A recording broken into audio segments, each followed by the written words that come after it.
हमको जिस तरह नासिर भाई की रिहाई की खुशी है, हमको वैसे ही साबिर गौहर साहब की रिहाई की भी खुशी। हम बिना सियासी इख्तिलाफ के ये चाहते थे कि भाई जो बेगुनाह है उनकी रिहाई होना ज़रूरी है।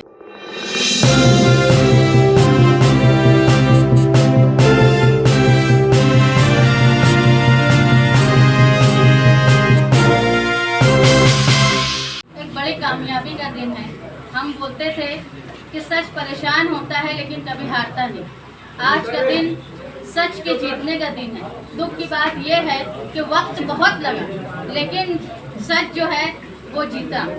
एक उम्मीद मुस्तकीम डिग्निटी की रिहाई से बनी कि बहुत जल्द सबकी रिहाई होगी, पर कानूनी तौर पे जो मुश्किलात आई और 12 नवंबर में जो लोग बेगुनाह जेल में थे उनको 11 महीने जेल में रहना पड़ा।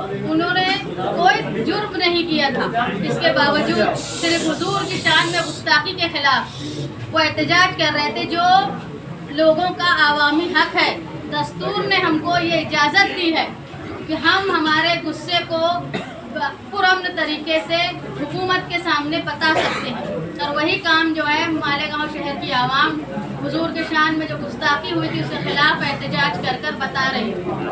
लेकिन कुछ साजिश के तहत लोगों ने, कुछ मामूली लोगों ने अगर कोई गलती की होगी उसमें बिला वजह मालेगांव शहर के 60 से ज़ायद लोग जेल में रहे, जिनमें से आज तकरीबन तमाम लोग और 1-2 दिन और इसमें जो बचे हुए लोग हैं तकरीबन सब रिहा हो जाएंगे।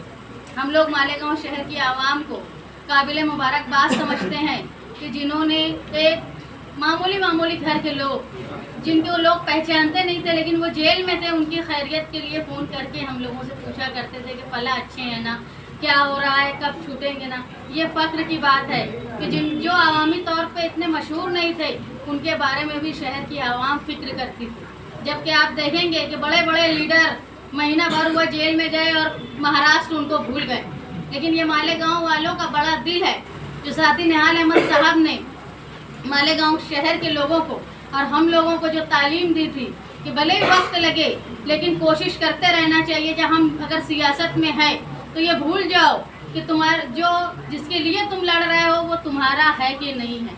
अगर वो शहर का है तो वो अपना है और अपना कोई भी हो उसके लिए तुमको लड़ना है।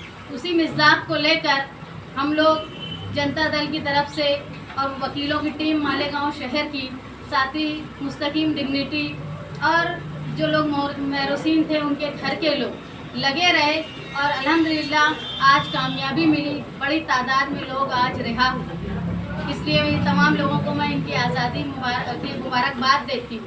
और तमाम मीडिया वाले, कहीं ना कहीं आप लोग भी इस चीज़ के हकदार हो कि इन लोगों को लोग आज तक भूले नहीं।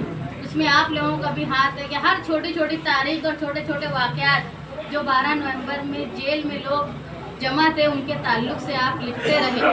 जो लोग उनको नहीं भूले मालेगांव के, उसमें कहीं ना कहीं मीडिया का भी बड़ा हाथ है। यहाँ से लेके बम्बई तक मीडिया वालों ने कवरेज किया और जो साथी इसमें लगे हुए थे बिना किसी लिहाज के कि ये मेरा मानने वाला है कि नहीं है। हमको जिस तरह नासिर भाई की रिहाई की खुशी है, हमको वैसे ही साबिर गौहर साहब की रिहाई की भी खुशी।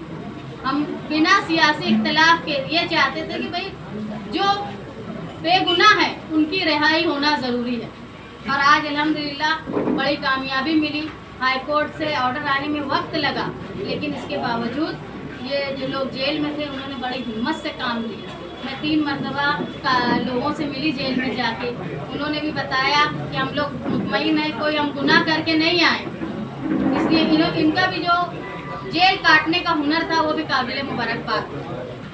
मीडिया सेंटर में बुलाने का मेन मकसद हमारा ऐसा था कि मालेगांव शहर के वकला 12 नवंबर के मामले में बगैर कोई फीस लिए अपना काम किए। मैं उसके ऊपर कहता हूँ कि मुंबई हाई कोर्ट की तारीख रही तो दूसरे केसेस जिसमें पैसा मिल सकता था वो पैसा छोड़कर, यानी इसमें तो फीस नहीं लिए मगर जिसमें पैसा उनको मिल सकता था वो केस छोड़कर भी 12 नवंबर के मामले में मुसलसल जद्दोजहद किए। अब्दुल अजीम खान साहब, फारूक मेमन साहब, सुनील राकावत साहब, मिर्जा वकील साहब, चौधरी वकील, आमीन वकील, जमाल नासिर, एडवोकेट खालिद यूसुफ, नईम वकील, मैं इन तमाम ही लोगों का शहरियान की तरफ से शुक्रिया अदा करता हूँ कि अगर ये वकला नहीं होते तो मालेगांव शहर में केस लड़ना, उसमें कई लोग इतने गरीब थे जो वकील भी खड़ा नहीं कर सकते थे।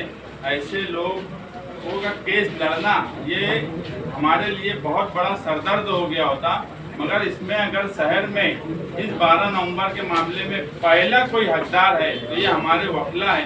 एक वक्त ऐसा आया था कि कानून में हम कभी ये बात नहीं मानते कि मुस्लिम वकील हो, हिंदू वकील हो, ऐसी कोई बात कानून में कभी रही नहीं है। मगर वक्त और हालात के हिसाब से जिसकी जितनी समझ होती है उतनी बात करता है। ऐसे वक्त में भी राकावत वकील साहब, हमको जेल में भी बोला जाने लगा था, मगर राकावत वकील साहब थे तो हमको एक हौसला था कि यार जो अफवाह है कम से कम हमने लोगों को वहाँ समझा लिया कि हमारे साथ भी राकावत वकील सर भी है, टेंशन मत लो। तो मैं उनका खुसूसी तौर पे शुक्रिया अदा करता हूँ। और यहाँ बुलाने का मकसद था कि यार इस पूरे मामले में मैंने क्या किया, दूसरों ने क्या किया, ये सब 2 नंबर पर है। 1 नंबर पर अगर कोई है तो मालेगांव शहर के वकला है। मैं उनका शुक्रिया अदा करता हूँ और उनका फूलहार करना हमारा यहाँ मकसद है।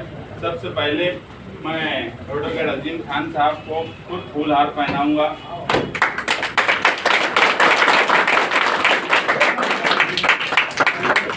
उसके बाद हमारे एडवोकेट राकावत साहब को रिजवान भाई, अरे बराबर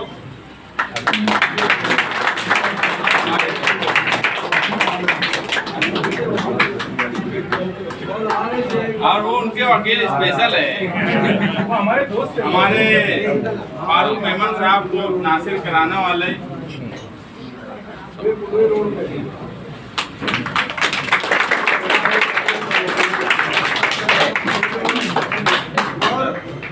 हमारे मिर्जा वकील को professor Rizwan Khan sir, advocate Tausif Vakil को हमारे यही अब्दुल जब्बार साहब,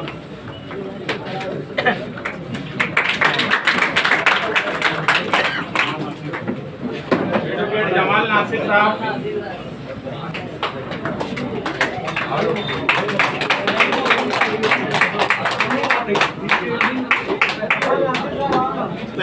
एडवोकेट जमील अंसारी साहब को, जमील अंसारी साहब को मैं खुद पुकार कर रहा हूँ। नौजवान वकील हैं और काफी मेहनत करते हैं।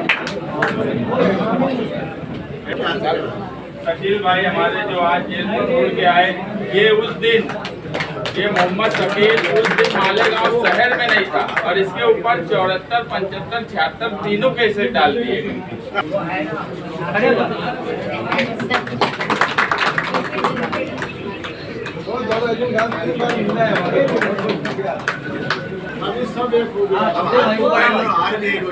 हार था पानी ले तो हार दिया।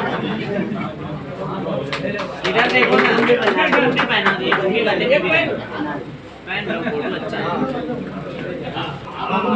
नहीं होता तो शायद मैं भी हिम्मत हार गया होता।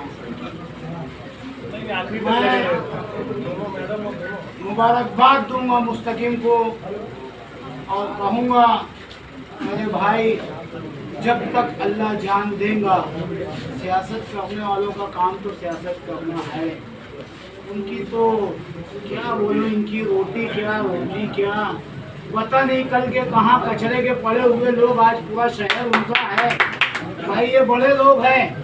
मैं मुस्तकीम से कहूँगा कि तू शहर के लिए, कौम के लिए जैसे हमारे लिए मरा है, मेरे भाई आखिरी तक ऐसे ही लड़ते रहना। तेरा ये गरीब भाई तेरे साथ एक अलामती तौर पे मैं 2 लोगों का इस्तेमाल यहाँ कर रहा हूँ, एक मुस्तकीम भाई का, एक रिजवान भाई का। फिर इंशाअल्लाह आप हजरात का और दीगर लोगों का हम प्रोग्राम ऑफिस में तरतीब दे रहे हैं।